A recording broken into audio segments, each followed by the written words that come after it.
Selamat sore Bapak Ibu Saudara sekalian. Kita bersyukur untuk rangkaian 15 hari khotbah Injil yang sudah disampaikan 2 hari kemarin. Kita bersyukur untuk pembahasan di hari Rabu dan hari Kamis. Dan hari ini kita akan membahas mengenai Injil dan kecanduan. Saudara sekalian, mari kita mempersiapkan diri untuk memasuki acara hari ini, untuk memasuki pendalaman Alkitab hari ini. Mari sama-sama kita bersatu teduh sejenak.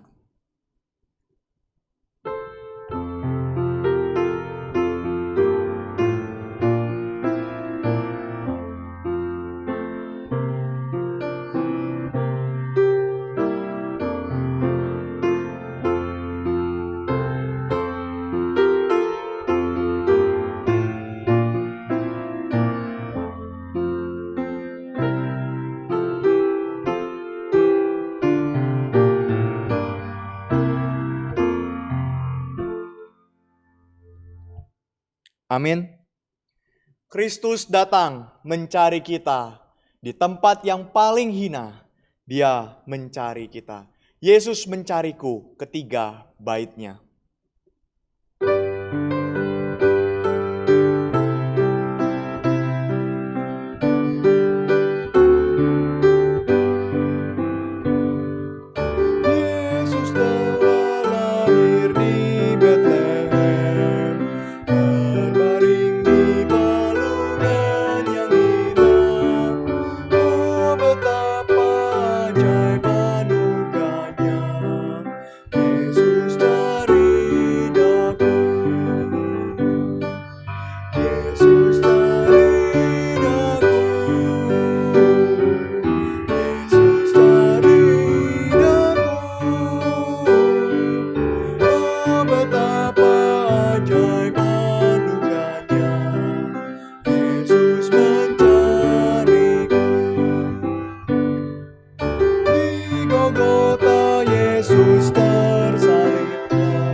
Bapa dalam kerajaan surga, kami sungguh bersyukur karena Engkau mengutus anak-Mu yang tunggal mati di atas kayu salib bagi kami.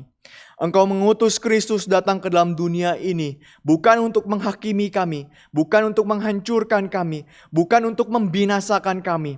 Tetapi seperti yang Engkau katakan di dalam Alkitab, di dalam kitab suci, Engkau datang untuk memberikan hidup yang kekal. Karena begitu besar kasih Allah diberikan kepada dunia ini. Kami bersyukur Yesus datang mencari kami. Yesus datang untuk menyelamatkan kami. Yesus datang untuk menebus kami. Manusia-manusia yang tidak layak ini. Manusia-manusia yang begitu menentang Tuhan. Kami bersyukur untuk anugerah-Mu Tuhan. Biarlah kami pada kesempatan sore hari ini, kami mau belajar Injil Tuhan. Untuk kami semakin mencintai Tuhan. Untuk kami bisa melakukan menghidupi Injil di dalam kehidupan kami. Tolong berkati setiap kami Tuhan. Setiap yang mendengarkan dan juga untuk pengkhotbah Pendeta Jimmy Pardede yang akan menyampaikan firman Tuhan, kami berdoa biarlah sungguh firman-Mu saja yang kami renungkan hari ini, biarlah sungguh firman-Mu saja yang memberikan kami kehidupan, yang kami hidupi dalam kehidupan kami. Terima kasih Tuhan, terpujilah nama-Mu. Berkatilah seluruh acara hari ini, kami serahkan ke dalam tangan Tuhan. Di dalam nama Tuhan Yesus Kristus kami berdoa kepada Bapa di surga. Amin. Saudara sekalian, sudah 3 hari dengan hari ini Christmas series diadakan. Dan untuk besok saudara sekalian, besok Christmas series tetap diadakan pukul 5 sore. Dan berikut adalah beberapa tema yang akan disampaikan. Saudara sekalian, untuk hari Sabtu besok, tanggal 28 November, akan disampaikan Injil dan Pikiran Cemar. Injil dan Pikiran Cemar. Di hari Minggunya, tanggal 29 November, akan disampaikan mengenai Injil dan keraguan iman. Dan di hari Senin, minggu yang akan datang, tanggal 30 November, akan disampaikan Injil, berkat, dan kekayaan. Kiranya dari tema-tema yang disampaikan ini dapat sungguh memperkaya kita, dapat sungguh menjadikan kita semakin mengenal Tuhan. Di dalam kehidupan kita, khususnya kita sebagai orang Kristen, dipanggil untuk memberitakan Injil Tuhan, untuk menghidupi Injil di tengah-tengah zaman kita, di tengah-tengah komunitas kita, menjadi terang dan garam dunia. Kiranya Bapak Ibu Saudara sekalian bisa mengajak seluruh saudara dan juga kenalan untuk mengikuti tema-tema yang sangat penting ini mengenai Injil dan kebudayaan. Saudara sekalian, kita akan segera mendengarkan kebenaran firman Tuhan. Mari bersama-sama kita memuji Tuhan. Tuhan yang sudah mencari kita. Kristus yang datang mencari kita. Dan dia sudah datang di palungan yang hina begitu. Oleh sebab itu saudara sekalian, manusia berespons akan kedatangannya dia. Manusia menyambut kedatangannya. Kita memujikan Tuhan. Oh datanglah Immanuel. Kita akan menyanyikan bait pertama, bait kedua, dan bait yang keempat. Oh datanglah Immanuel, bait pertama, kedua, dan bait yang keempat.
Persiapkan hati mendengarkan firman Tuhan.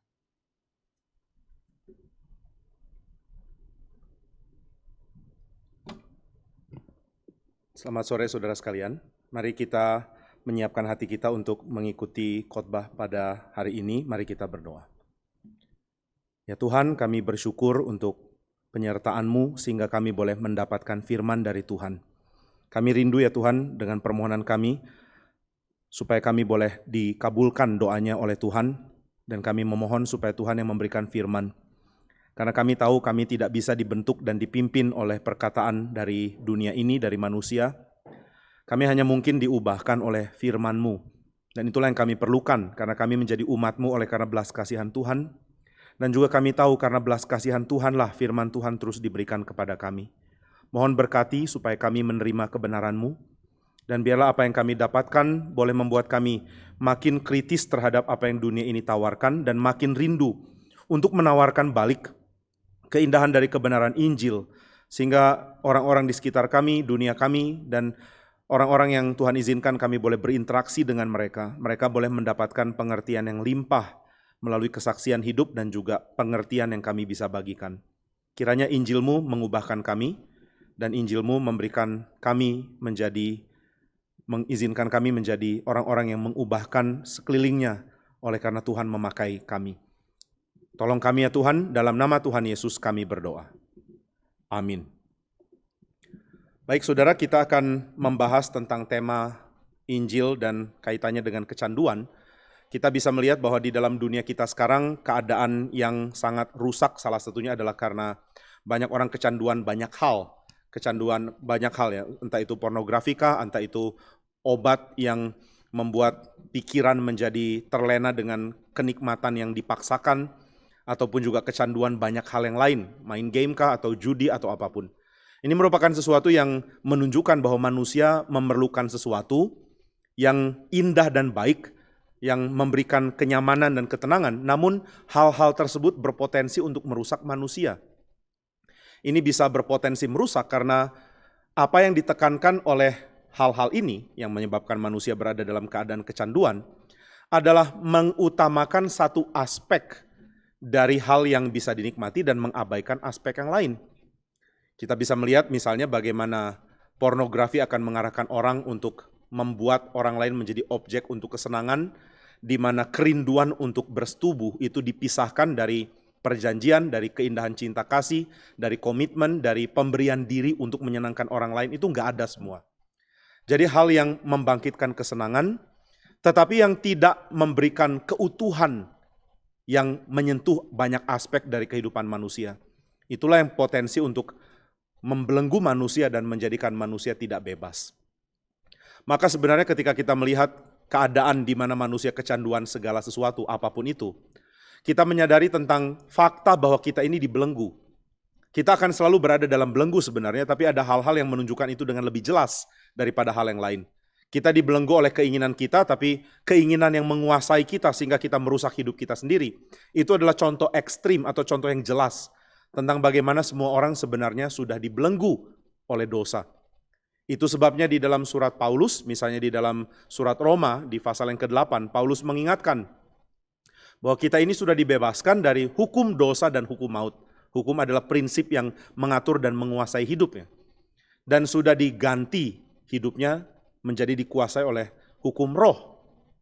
Nah jadi saudara, ada penjelasan dari Paulus di dalam pasal yang ke-5 dari surat Roma, pasal yang ke-7 dan juga di pasal yang ke-8, bahwa kita bukan cuma sekadar diberikan status benar oleh Tuhan, tapi kita juga diberikan kuasa oleh Tuhan yang membebaskan kita, yang membebaskan kita dari segala belenggu. Berarti tanpa berita Injil kita sebenarnya dibelenggu. Tetapi kita tidak sadar belenggu itu sebelum kita melihat contoh ekstrimnya. Tapi saudara, harap kita sadar bahwa ketika kita melihat contoh ekstrim, ini hanyalah versi ekstrim dari apa yang kita juga sedang alami, yaitu belenggu dosa. Belenggu dosa menancapkan kukunya dalam kehidupan manusia dan membuat manusia bertindak tidak bisa lain kecuali apa yang diperintahkan oleh dosa dan maut. Nah, maka kecanduan adalah contoh untuk menyadarkan kita bahwa sebenarnya kondisi di mana kita berada, dikuasai oleh dosa dan akhirnya menuju maut, adalah kondisi tak terhindarkan. Kita sudah membahas mengenai kesepian dan sekarang kita melihat bagaimana kecanduan pun adalah bagian yang sama sebenarnya dari problem yang sama, yaitu tiadanya umat yang menyembah Allah.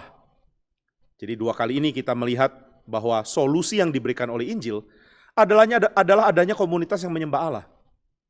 Nah, kenapa komunitas yang menyembah Allah ini begitu penting? Kalau kemarin kita sudah melihat bahwa komunitas ini adalah yang akan memberikan kepenuhan dari kehidupan yang sepi dari manusia, maka hari ini kita akan melihat bagaimana komunitas yang menyembah Allah adalah pemberi kenikmatan sejati yang boleh membuat kita menikmati segala hal di dalam tempatnya, di dalam kekudusan menyembah Tuhan. Saudara, Tuhan mengizinkan dirinya disembah oleh umat. Dan Tuhan bukan cuma menyatakan kemuliaan yang transcend segala sesuatu, yang melampaui segala sesuatu. Tuhan juga adalah Allah yang menyatakan kebenaran dan kemuliaannya melalui keseharian kita. Jadi sebenarnya kemuliaan Tuhan bisa kita akses dan nikmati secara bagian tentunya, melalui hal-hal yang kita alami dan nikmati setiap hari juga. Jadi kita senantiasa sebenarnya berada dalam anugerah, mendapatkan kebaikan dan juga kemuliaan Tuhan yang Tuhan izinkan kita cicipi sekarang. Nah maka saudara sekalian, kecanduan adalah bentuk pelarian dari keadaan semestinya di mana kita boleh menikmati keindahan yang Tuhan mau bagikan. Manusia lari dari keadaan baik yang Tuhan tawarkan dan mencari alternatif yang hanya akan memberikan kekacauan dari kecanduan. Jonathan Edwards mengatakan bahwa keindahan dalam menikmati kemuliaan Tuhan adalah sesuatu yang begitu agung dan besar, sehingga kalau tidak ada kesucian, kenikmatan itu akan segera berubah menjadi belenggu yang membuat kita kecanduan. Ini kalimat yang sangat bijaksana ya. Saudara, menikmati Tuhan di dalam kesucian, menikmati berkat yang Dia berikan di dalam komitmen mau hidup bagi Tuhan. Apakah keluarga adalah berkat Tuhan yang bisa kita nikmati? Iya. Keluarga adalah berkat Tuhan yang bisa kita nikmati. Jika kita memutuskan untuk menikmatinya di dalam kesucian, yaitu di dalam komitmen untuk hidup bagi Tuhan. Apakah harta sesuatu yang bisa kita nikmati? Iya, jelas. Tetapi harta hanya mungkin dinikmati di dalam kekudusan, yaitu di dalam komitmen ingin hidup bagi Tuhan. Apakah mempunyai anak bisa kita nikmati? Iya, jika kita memutuskan untuk menikmatinya di dalam kesucian, yaitu di dalam hidup yang mau dipersembahkan untuk Tuhan. Apakah hiburan-hiburan lain, kita nggak mungkin list satu persatu ya. Apakah hiburan-hiburan lain bisa kita nikmati? Iya, asalkan kita nikmati di dalam kesucian, yaitu di dalam komitmen mau hidup untuk Tuhan. Nah maka menyembah Tuhan pada akhirnya membawa kita kepada akses untuk menikmati banyak sekali hal. Di dalam surat Efesus, Paulus mengatakan bahwa anugerah Tuhan itu diberikan dengan limpah, sehingga kita seperti dikelilingi olehnya. Ini parafrase dari perkataan ketika Paulus mengatakan berkatnya diterima oleh jemaat di dalam segala kelimpahannya. Bahwa Tuhan itu mengasihi kita dan kasihnya lebih tinggi, lebih dalam, lebih lebar dari apa yang kita bisa perkirakan. Jadi sebenarnya kita surrounded, dikelilingi oleh berkat Tuhan. Jadi saudara sekalian, kenikmatan hidup adalah aspek yang besar dan penting yang Tuhan memang mau bagikan untuk kita nikmati. Di dalam penjelasan mengenai tren dari dunia selebriti, seorang ahli sejarah gereja bernama Carl Trueman mengingatkan bahwa kecanduan pemakaian obat ataupun juga kecanduan gaya hidup yang rusak itu sesuatu yang tidak pernah secara awal, secara beginning itu ada dalam komunitas manusia ya. Nggak ada orang tua yang mengatakan kepada anaknya, nak, ayo pakai obat terlarang, ayo kecanduan seks, ayo kecanduan pornografi, ayo kecanduan ganja atau apapun itu. Tidak ada orang tua akan mengajarkan itu ke anak, dan dengan demikian anak akan dengan pembentukan awal akan menghindarkan diri dari hal-hal itu jika dia punya orang tua yang baik tentunya. Tapi kenapa orang tua yang mempunyai anak bisa mengalami anaknya kecanduan hal-hal yang buruk meskipun tidak pernah diajarkan kepada dia? Carl Trueman mengatakan karena salah satunya pesan itu masuk lewat keindahan dari dunia selebriti. Para artis itu adalah orang-orang tampan dan cantik yang mengagumkan, sehingga beauty, keindahan menjadi jalan masuk untuk gaya hidup. Gaya hidup jadi sesuatu yang direfleksikan belakangan. Keindahan lebih dulu ada. Maka Trueman mengutip seorang bernama Edward Bernays yang mengatakan bahwa kesuksesan untuk menjual sesuatu adalah ketika sesuatu yang kita mau jual itu diidentikan dengan keindahan, aesthetical. Hal yang sifatnya aesthetics, itu yang menjadi kekuatan untuk kita menerima segala hal yang ditawarkan. Saudara mau menawarkan sebuah produk, saudara pakai seorang yang cantik untuk menawarkannya. Sehingga ada kesan bahwa kalau engkau pakai produk ini, engkau akan ada kemungkinan untuk pacaran dengan perempuan ini. Itu pesan yang secara subtle masuk. Nah maka saudara sekalian, kehidupan yang indah adalah kehidupan yang merusak jika tidak dikaitkan dengan konsistensi mengikuti Tuhan. Keindahan adalah aspek yang harus dialami oleh manusia. Manusia tidak bisa hidup tanpa keindahan. Tetapi keindahan dan kenikmatan adalah hal yang tidak bisa kita kuasai kecuali kita mempersembahkan hidup bagi Tuhan. Saya akan menjelaskan hal ini ya, jadi harap saudara tidak melihat ini sebagai kalimat-kalimat yang menjadi bumper stiker lalu mengatakan, oh ini kalimat yang akan saya pakai sebagai mantra untuk hidup suci. Nggak bisa. Saudara harus mengerti arti kalimat ini dan saya akan coba jelaskan nanti. Nah maka saudara sekalian, keindahan, kata Jonathan Edwards, dan kenikmatan adalah hal yang akan menjadi bagian hidup yang limpah dari manusia jika dialami di dalam kekudusan. Sebab tanpa kekudusan tidak ada hal apapun yang matters jadinya. Moralitas kita menjadi tidak penting. Kesucian hidup menjadi tidak penting jika tidak dijalankan di dalam kekudusan mau ikut Tuhan. Kesucian moral tidak penting jika tidak dijalankan di dalam kesucian ikut Tuhan. Demikian juga keindahan dan kenikmatan menjadi penghancur hidup banyak orang. Jika dijalankan, yang sudah menjadi penghancur hidup banyak orang, akan menjadi penghancur hidup kita jika kita jalankan tanpa kekudusan. Nah inilah yang terjadi ya, manusia berusaha menikmati aspek tadi, keindahan dan kenikmatan, tetapi mengabaikan fakta bahwa mereka harusnya berada dalam komunitas yang menyembah Tuhan. Karena menolak berbagian dalam komunitas yang menyembah Tuhan, maka kesucian hidup tidak mungkin terbentuk dalam diri seseorang.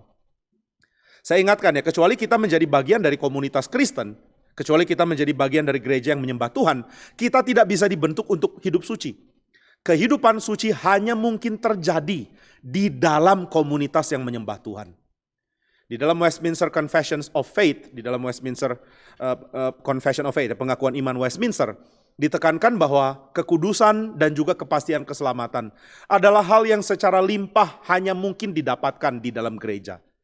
Ketika ada seruan pertobatan dari gereja, ketika ada penyampaian berita yang menegur, ataupun juga penyampaian pengharapan dari cinta kasih Tuhan, penerimaan dan pengampunan Tuhan, barulah orang bisa terbentuk ke dalam kehidupan yang diselamatkan. Maka nggak ada keselamatan tanpa ada bagian di dalam gereja. Nah itu sebabnya orang harus menyadari kebutuhan dia untuk hidup di dalam komunitas yang menyembah Tuhan. Tanpa komunitas yang menyembah Tuhan, saudara tidak akan hidup suci. Dan tanpa hidup suci, saudara tidak akan mungkin menikmati keindahan dan kenikmatan di dalam porsi yang semestinya, di dalam cara yang semestinya, dan di dalam perspektif yang berbagian dengan perspektif lain yang menunjang hidup kita sebagai manusia. Nah tanpa ini kita akan coba menikmati kenikmatan-kenikmatan yang terpisah dan akhirnya menghancurkan kita sebagai manusia. Loh saudara, kenapa ya kita ini menjadi orang yang haus kali kenikmatan, haus keindahan, lalu setelah memperolehnya malah dibelenggu olehnya? Apa yang salah? Di dalam pembahasan mengenai Yeremia, seorang bernama Tim Keller, seorang pastor ya di Amerika, dia sudah berhenti dari tugas pastoralnya karena usia. Tapi ketika dia masih menjabat sebagai gembala dari Redeemer Church, dia mengatakan kalimat yang sangat indah. Dia mengatakan bahwa problem pernikahan adalah problem yang merusak segala sesuatu. Dan yang saya maksud, kata Tim Keller, bukan pernikahan antara satu laki-laki dan perempuan, tapi problem antara pernikahan Tuhan dan umatnya. Ini kalimat yang menarik hati saya, sehingga saya coba pelajari apa yang dia katakan. Dan intinya dia mau mengatakan bahwa gambaran pernikahan yang Tuhan bagikan untuk menjelaskan perjanjian antara dia dan umat, itu sebenarnya gambaran yang perlu untuk kita anggap dengan serius. Kita tanggapi dengan serius. Maka dia membahas di bagian selanjutnya bahwa kerusakan pernikahan menyisakan luka yang besar sekali dalam diri laki-laki ataupun perempuan, dalam diri suami ataupun istri, dan juga anak-anak yang terlibat di dalam kehancuran pernikahan itu. Nah maka sebenarnya Tuhan sedang menggambarkan sesuatu yang sangat dikenal oleh manusia, lalu membuat apa yang sudah dikenal oleh manusia itu menjadi gambaran tentang relasi antara dia dan manusia. Dan kalau saudara lihat di dalam kitab suci, relasi pernikahan sebagai gambaran relasi Tuhan dan umat, untuk menjelaskan relasi perjanjian, itu paling banyak dibagikan ketika Tuhan murka kepada Israel dan membuang mereka. Saudara bisa lihat gambaran pernikahan antara Israel dan Tuhan ini dalam Yeremia 2, ketika Tuhan sedang berbicara tentang pengkhianatan Israel. Saudara juga bisa menemukan gambaran ini di dalam kitab Yeskiel pasal 16, ketika lagi-lagi Tuhan sedang murka karena Israel bertindak seperti orang yang selingkuh, berzina. Jadi gambaran pernikahan ini ditekankan justru untuk menjelaskan kepada kita pembaca betapa besar luka yang dialami Tuhan karena rusaknya perjanjian ini. Saudara, ketika seseorang benar-benar mengalami pernikahan, benar-benar menyukainya, benar-benar berada di dalam pengharapan membentuk keluarga yang baik, lalu harus terjadi perceraian karena perselingkuhan misalnya. Ini akan merusak, akan menghancurkan hati orang itu. Tidak ada orang yang menganggap pernikahan sebagai sesuatu yang secara wajar terjadi dalam hidup dan seperti biasanya saya jalankan hari demikian saya akan jalankan pernikahan. Tidak. Ketika orang memutuskan untuk menikah itu adalah hal besar dalam hidupnya, sebuah tahap yang harus diingat tentunya. Ketika seseorang memutuskan untuk menikah, ini bukan keputusan sepele seperti memilih menu makan malam. Ini bukan seperti saudara mau pilih film apa yang ditonton nanti malam, bukan. Keputusan untuk menikah adalah keputusan besar. Dan besarnya keputusan ini membuat saudara menyadari bahwa efek yang merusak potensi terjadi di dalam relasi pernikahan. Relasi pernikahan akan sangat membangun seseorang, tapi kerusakan dari relasi itu akan sangat menghancurkan dia. Karena pernikahan akan dijalin oleh dua orang yang mempunyai cinta yang berkomitmen sampai kematian memisahkan. Pernikahan bukan hal yang main-main.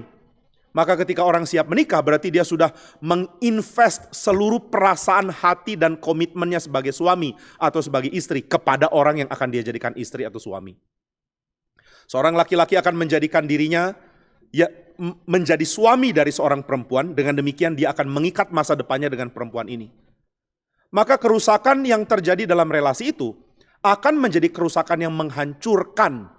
Tidak seperti relasi yang dangkal yang saudara alami di dalam public places misalnya. Kierkegaard bicara tentang ini ya, tentang persekutuan dan crowd. Saudara tidak mencintai crowd. Ketika saudara ada dalam kerumunan, saudara tidak berada di dalam komunitas di mana identitas saudara benar-benar dibentuk di situ dan perasaan saudara benar-benar terikat di situ. Ketika saudara menunggu dipanggil ke pesawat untuk boarding misalnya, ketika saudara ada di ruang tunggu, saudara tidak sedang berkomunitas dengan orang-orang itu. Itu hanyalah crowd, hanyalah sekumpulan orang yang tidak saling berkait. Dan tentu ketika saudara memutuskan untuk bicara dengan orang di sebelah saudara sambil menunggu dipanggil ke pesawat, mungkin saudara sapa dia, dari mana? Lalu dia jawab dari Bandung. Oh sama, saya juga dari Bandung, tinggal di daerah mana? Lalu dia bilang saya di Cicahem atau dimanapun lah. Lalu saudara mulai bicara dengan dia. Kemudian tibalah waktunya dipanggil. Penumpang pesawat menuju ke sini, penerbangan nomor ini silakan masuk pesawat. Saudara akan say goodbye. Lalu masuk pesawat tanpa ada perasaan apapun di hati. Tidak ada luka apapun. Nggak ada orang mengatakan kepada orang yang baru dia temui di ruang tunggu, lalu bicara sebentar, kemudian ketika harus dipanggil, saudara merasa ini perpisahan yang berat.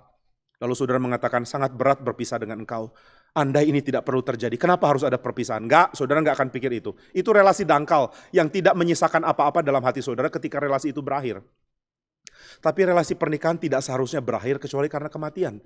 Kematian pun membuat luka yang besar pada pasangan. Maka saudara sekalian, relasi pernikahan akan menghancurkan ketika itu dirusak oleh perzinahan. Nah inilah yang Tuhan mau gambarkan kepada kita. Kalau kita ingin tahu, Tuhan, dosaku berefek apa? Kenapa engkau begitu murka kalau aku berdosa? Tuhan akan menjelaskannya lewat Yeremia 2 dan Yehezkiel 16. Engkau mau tahu sakit hatiku?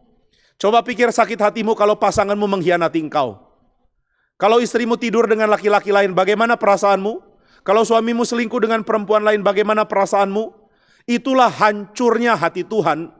Karena perjanjian dengan umat yang seperti pernikahan, yang menjadi basis dari pernikahan, dan yang dipahami melalui relasi pernikahan itu rusak. Apa yang kita pikir Tuhan rasakan? Apakah kita pikir Allah kita adalah Allah yang tanpa perasaan, yang dingin seperti batu, yang hatinya tidak merasakan apa itu senang maupun sedih? Jika Tuhan tidak mampu merasa senang dan tidak mampu merasa sedih, maka adalah absurd mengatakan dia adalah kasih. Kasih adalah sebuah keadaan, sebuah kondisi, sebuah perasaan atau apapun itu. Sebuah komitmen besar di dalam jiwa seseorang yang akan memungkinkan dia mengalami senang maupun sedih. Yang akan memungkinkan dia terluka dengan sangat besar. Besarnya cinta kasih akan disertai dengan besarnya murka. Itu sebabnya kalau saudara baca atau dengar Tim Keller, dia akan mengatakan bahwa neraka adalah efek dari Tuhan mencintai.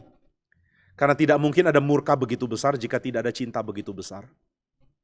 Maka saudara sekalian, gambaran ini akan penting untuk kita ingat. Bahwa kehancuran relasi antara Allah dan Israel menyisakan luka yang sangat besar dalam diri Allah. Bukan cuma dengan Israel sebenarnya.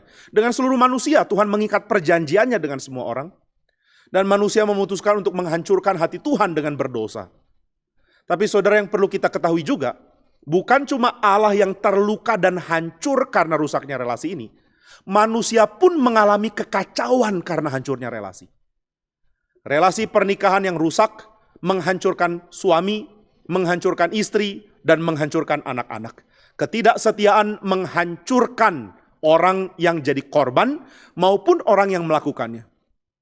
Adalah bodoh jika seorang suami berpikir dia bisa mendapatkan kebahagiaan karena ada perempuan lain yang bukan istrinya. Itu ketololan yang tidak pernah bisa hilang dari diri manusia. Saudara jalani itu dan saudara akan hidupin neraka. Tetapi tidak ada orang yang memikirkan bahwa itu neraka ketika dia sedang jatuh cinta kepada orang yang tidak seharusnya dia jatuh cinta.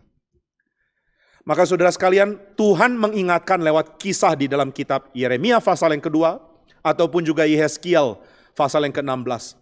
Bahwa kerusakan relasi perjanjian karena manusia berdosa. Menghancurkan Tuhan dan menghancurkan manusia. Manusia menjadi kosong, jiwanya kehausan. Segala sesuatu yang indah dan nikmat yang dia bisa peroleh dari relasi dengan Tuhan. Dia kehilangan itu semua. Semua orang berada di dalam keadaan kosong. Dan mereka mencari untuk dipenuhi. Tetapi mereka tidak tahu apa yang bisa penuhi mereka. Jiwa yang kosong mencari dipenuhi. Dipenuhi dengan apa? Manusia memutuskan untuk menikmati dipenuhi dengan segala sesuatu yang berkait dengan kenikmatan dan keindahan. Tanpa ada komitmen sebagai seorang manusia. Maka hal yang dikatakan Jonathan Edwards menjadi real. Yaitu jika engkau memutuskan untuk menikmati indah dan nikmat tanpa kekudusan, yaitu tanpa komitmen untuk hidup bagi Tuhan. Maka engkau akan kecanduan, engkau akan dihancurkan oleh kenikmatan yang akhirnya membelenggu engkau. Jadi saudara bagaimana dong kalau begitu? Manusia ternyata berada dalam kondisi yang rusak. Karena relasi perjanjian yang rusak dengan Tuhan. Dosa merusak dan tidak banyak orang menyadari hal ini. Ketika dosa sudah membelenggu manusia, dia kehausan. Dia ingin dipuaskan, dia ingin mencari dan tidak mendapatkan kepuasan. Saudara, gambaran tentang pernikahan ini perlu dipahami dengan lebih detail lagi. Karena di dalam kitab Yeremia pasal yang kedua, Tuhan menggambarkan Israel seperti unta yang liar. Yang mau kawin dengan semua pejantan yang dia temui. Nah saudara, sebelum kita berpikir bahwa ini adalah semacam kata-kata kasar, harap kita coba selami dulu dunia timur dekat kuno. Di dalam pengertian dunia timur dekat kuno, perkawinan adalah keharusan untuk mempertahankan keberadaan. Ini sesuatu yang sampai sekarang pun orang pahami ya, ketika saudara berbicara dengan orang yang menyelidiki tentang insting manusia atau insting binatang atau insting makhluk apapun yang diselidiki. Makhluk yang ingin berkembang biak adalah makhluk yang akan mempunyai dorongan untuk mempunyai hubungan untuk adanya kelanjutan dari spesies dia. Manusia pun sama tentunya. Dan ini yang dipahami oleh orang kuno tentang binatang dan tentang manusia. Kenapa harus ada perkawinan? Kenapa harus ada pernikahan? Kenapa harus bersetubuh? Kenapa harus ada laki-laki dan perempuan bersatu? Kemudian ada keturunan. Karena tanpa demikian manusia tidak pernah bisa memahami tidak akan bisa memahami pentingnya kehadiran dia di bumi hanya di dalam satu generasi. Saudara, manusia itu akan menikmati keberadaan menjadi manusia bukan cuma 20, 30, 50, 60, 90 tahun, tidak. Manusia akan menikmati keberadaannya yang akan diteruskan ke yang lain. Dari generasi satu diteruskan ke generasi lain adalah sesuatu yang menjadi bagian dari pencarian makna manusia. Manusia tidak cuma hadir untuk generasinya, manusia akan memikirkan generasi yang selanjutnya.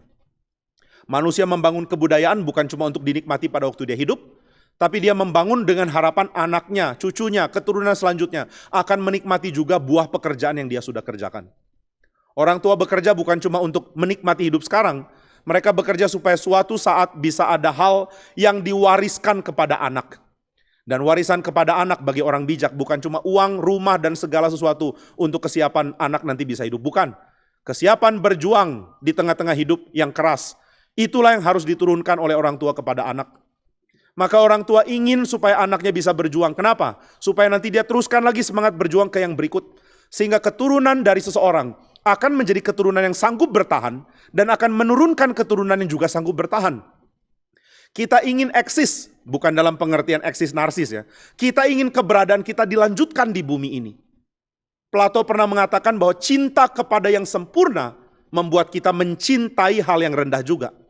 Ketika seseorang ingin bersetubuh dengan orang lain, laki-laki ingin bersetubuh dengan perempuan, itu karena dia ingin melanjutkan kekekalan yang dia harap ada melalui keturunan. Saya akan mati, tapi saya harap ada anak saya meneruskan eksistensi saya. Jadi saudara sekalian, relasi, pernikahan, hubungan seks, dan mempunyai anak bukan sesuatu yang hanya bersifat kenikmatan, tetapi juga sesuatu yang bersifat keberadaan, makna, dan identitas. Saya adalah orang seperti apa? Saya ingin wariskan itu kepada anak saya. Saya orang Indonesia, anak saya adalah orang Indonesia juga. Saya orang Kristen, anak saya adalah orang yang akan melanjutkan kekristenan saya. Jadi saudara sekalian, pernikahan meskipun disertai dengan dorongan untuk relasi seksual adalah sesuatu yang jauh lebih dalam daripada hanya sekadar kesenangan. Dan manusia harus mengetahui hal itu. Manusia tidak seperti binatang yang tidak mengerti identitas dan tidak punya kesadaran diri di dalam konteks yang jelas seperti manusia. Binatang hanya tahu bahwa dia perlu bersetubuh dan harus ada anak, selesai. Manusia lebih dari itu. Maka saudara sekalian, manusia mempunyai keagungan hidup ketika dia mengaitkan kesenangan dan kenikmatan dan keindahan di dalam seluruh aspek lain yang membuat dia hidup secara bertanggung jawab. Nah, itu sebabnya ketika manusia memutuskan dirinya dari segala hal itu, dia akan jatuh di dalam keadaan dibelenggu oleh apa yang dia sukai. Lalu bagaimana kita bisa cari makna, identitas, dan kejelasan untuk diturunkan ke generasi berikut? Itu hanya mungkin didapat di dalam komunitas yang menyembah Tuhan. Hanya di dalam komunitas yang menyembah Tuhan akan ada pembentukan dari Tuhan yang menyatakan kepada umatnya, engkau umatku, itu identitasmu. Engkau milikku, itu identitasmu. Engkau dikasihi oleh aku, itulah maknamu. Nilai dari umat Tuhan tidak didapat dari apa yang mereka perjuangkan untuk membuktikan diri. Nilai dari umat Tuhan didapat sebagai hadiah dari Tuhan. Tuhan yang menyatakan, engkau menjadi anakku. Di dalam kitab suci, Yeremia maupun Yehezkiel, Yeremia 2 dan Yehezkiel 16, ditekankan bahwa Allah lah yang menjadikan Israel istrinya. Allah memberikan makna kepada Israel. Tuhan memberikan makna kepada umatnya, maka saudara tanpa menjadi umat tidak ada makna. Kita tidak bisa cari makna sendiri, makna tidak bisa dilahirkan dari diri sendiri. Tim Keller mengatakan bahwa sama seperti engkau tidak mungkin berketurunan sendiri, demikian engkau tidak bisa menghasilkan makna sendiri. Mana ada orang bisa menghasilkan keturunan sendiri? Kalau saudara bilang Maria bisa, Maria karena Roh Kudus. Orang tidak mungkin menghasilkan keturunan sendiri, dia perlu orang lain. Dan dia perlu komunitas untuk membuat ada makna yang dia turunkan kepada generasi yang berikut. Maka saudara sekalian, kegagalan untuk berbagian di dalam komunitas umat Tuhan membuat manusia harus menghasilkan makna dari dirinya sendiri. Dan itu tidak mungkin. Dia tidak mungkin mengerti apa yang menjadi nilai, value yang membuat dia berharga. Dia berusaha melihat komunitasnya dan mengatakan, apakah engkau menghargaiku? Waktu komunitas mengatakan, apa yang membuat engkau harus kami hargai? Maka kita harus mengatakan, saya sanggup dihargai oleh komunitas ini dengan berjuang untuk menjadi top level di dalam komunitas itu. Bayangkan betapa menghancurkannya ini ya. Saudara harus berjuang untuk masuk di dalam level top untuk diterima oleh komunitas saudara. Saudara berjuang dan membuktikan, lihat, aku adalah orang yang sukses. Aku adalah orang yang berharga. Komunitas ini harus hargai aku karena prestasiku. Tapi saudara, Injil justru menjelaskan Tuhan memberikan makna kepada engkau karena penerimaannya. Dari penerimaan Tuhan, baru ada perjuangan untuk melayani Tuhan. Dan itu bukan untuk menjadi identitas baru, bukan. Perjuangan untuk melayani Tuhan adalah karena kita sudah diberikan identitas dan makna dari Tuhan yang beranugerah kepada kita. Wah, ini beda dengan apa yang dunia pahami. Dunia memahami bahwa saya mendapatkan makna kalau saya berjuang untuk dihargai. Tapi kalau saudara berjuang dan tidak ada orang hargai, saudara akan hancur. Kalau saudara berjuang dan gagal mencapai level yang harus dihargai, saudara pun akan hancur. Kalau saudara berjuang sedemikian rupa dan saudara berhasil di dalam level yang saudara ingin dan orang menghargai saudara, saudara akan sombong. Kesombongan, kehancuran, perasaan kosong, rendah diri, perasaan sombong, perasaan angkuh, itu semua jadi efek yang ada di dalam masyarakat di mana kita berusaha mencari jati diri lewat perjuangan kita. Jadi saudara, saya tidak bilang saudara tidak perlu berprestasi, tapi kalau saudara merasa prestasi saudara adalah segalanya untuk membuat saudara bermakna, saudara akan kosong makna terus. Nah, inilah kehidupan manusia di dalam keadaan kosongnya, lalu di dalam zaman abad ke-20 akhir, abad ke-21 awal yang sekarang kita alami, ada tawaran untuk mengisi kekosongan dengan kesenangan. Ada beberapa penyebab tentang hal ini. Salah satunya adalah kemudahan untuk memperoleh level hidup yang standar, membuat orang akhirnya mencari kesenangan. Saudara, teknologi membuat kita bisa mencapai banyak hal secara efisien. Kalau saudara ada di usia saya atau lebih tua dari saya, saudara akan melihat pergerakan dari taraf hidup orang di Indonesia meningkat dengan cukup cepat. Tentu kita tidak bicara bahwa semua orang menikmati dengan sama ya. Tetap ada kelompok yang sangat kurang yang harus dipikirkan keberadaannya dan harus diberikan belas kasihan memang. Tapi saudara lihat kemungkinan orang untuk mengakses teknologi sangat mudah. Salah satu akibat dari teknologi adalah efisiensi. Efisiensi baik di dalam menolong manusia melakukan pekerjaannya, maupun efisiensi di dalam memperolehnya.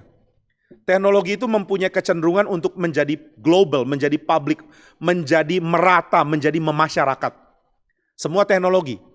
Teknologi yang khusus, yang begitu mahal di awal, akhirnya akan menjadi pelan-pelan membumi. Saudara tidak mengalami kesulitan sekarang untuk berkomunikasi dengan smartphones misalnya. Smartphones bukan lagi hal yang sulit untuk diperoleh, meskipun awalnya itu adalah barang yang khusus dipakai di dalam level intelligence tinggi ataupun juga di dalam relasi militer yang sangat tinggi. Banyak sekali teknologi di Amerika yang katanya di-develop untuk kebutuhan militer. Lalu setelah teknologinya didapatkan, mulai dikembangkan untuk massa, untuk masyarakat. Jadi saudara, teknologi menunjukkan kemungkinan untuk kita memperoleh segala sesuatu dengan lebih mudah. Level hidup mulai meningkat. Kemungkinan untuk berkomunikasi lebih gampang. Kemungkinan untuk bekerja lebih efisien sangat besar. Maka saudara sekalian, kita mulai mendapatkan taraf hidup yang mulai meningkat. Sehingga kita tidak lagi disibukkan dengan pencarian kebutuhan dasar. Kita sekarang disibukkan dengan pencarian ekstra yang namanya kesenangan. Sekarang saudara melihat budaya di mana anak-anak tidak lagi merasa senang hanya karena mereka mampu sekolah, ada sepatu di kaki, ada tas, ada buku tulis, ada seragam yang layak untuk dipakai. Oh, itu tidak lagi menjadi hal yang dicari. Sekarang anak-anak mencari kemungkinan untuk bisa akses handphone. Kalau mereka bisa punya handphone sendiri, kalau orang tua cukup bodoh untuk membelikan mereka di usia muda, maka mereka menganggap bahwa kesenangan adalah sesuatu yang harus dikejar selanjutnya. Ketika orang mengakses untuk menikmati main game di usia sangat muda misalnya, lalu menikmati ada dunia yang menyenangkan, yang bisa dikuasai dan dia kontrol. Ini menjadi aspek yang dia cari dalam hidup. Kehidupan dia bukan lagi tentang mencari kebutuhan dasar, kehidupan dia adalah tentang bagaimana dia bisa senang. Bagaimana hiburan dan kesenangan menjadi dominan dalam hidup saya. Ini yang dikritik di dalam buku dari seorang pemikir budaya di Amerika ya. Seorang yang mengemukakan tentang teori yang menggelikan tapi benar, yaitu menghibur diri sampai mati.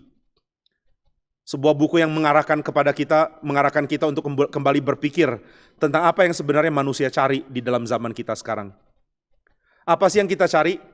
Apa yang kita mau? Apakah kita ingin taraf hidup yang lebih tinggi? Bukan. Kita ingin sebisa mungkin langsung potong kompas untuk mendapatkan hiburan sampai mati. Kalau aku bisa dihibur sampai mati, aku senang. Maka aku ingin menghibur diri sampai mati. Ini yang saya cari. Ini sudah jadi pergumulan dan dikemukakan di tahun 80. Kenapa orang punya televisi? Mau menghibur diri sampai mati. Apa yang ditawarkan di TV? Hiburan-hiburan. Bukan keseriusan. Hidup jangan dianggap serius. Hal-hal dasar sudah kita dapatkan. Sekarang cari kesenangan. Bagaimana cari kesenangan dengan cara yang sebisa mungkin, sehemat mungkin dan seefisien mungkin, dan sebisa mungkin menggairahkan kita untuk kembali hidup. Maka manusia coba cari dan menemukan ternyata hidup bisa dijalani dengan nikmat, dengan cara yang murah kok. Nggak perlu mahal. Ada alternatif untuk hiburan yang murah. Dan manusia mulai mencari itu dan akhirnya menemukan keindahan dalam tanda kutip di dalam hiburan-hiburan yang dia cari. Hiburan dan kesenangan yang tidak mengharuskan dia untuk berkomitmen di dalam keadaan yang lebih limpah lagi. Di dalam keadaan yang lebih utuh maksudnya. Jadi ada hiburan? Ada. Ada kesenangan? Ada. Itu yang menjadi tujuan final. Saya mau capai ini, saya ingin memeluknya dan saya ingin menjadikan ini tujuan. Dan ketika orang menjadikan itu sebagai alasan untuk hidup, maka dia akan hancur. Banyak orang berpikir saya akan kerja mati-matian supaya nanti saya bisa menghasilkan sesuatu untuk nanti bersenang-senang. Kesenangan menjadi aspek tujuan, menjadi telos. Kenapa kamu kerja? Supaya bisa senang. Kenapa kamu kerja 5 hari? Supaya ada 2 hari senang-senang. Kalau bisa 5 hari nggak kerja, ya bisa lebih enak lagi sih. Tapi itu nggak mungkin. Aku harus kerja supaya bisa ada 2 hari senang-senang. Supaya ada uang yang cukup. Maka manusia mencari penghiburan dan manusia mencari hal yang mungkin untuk diakses. Sehingga kesenangan dan hiburan di-elevate menjadi tema utama di dalam hidup.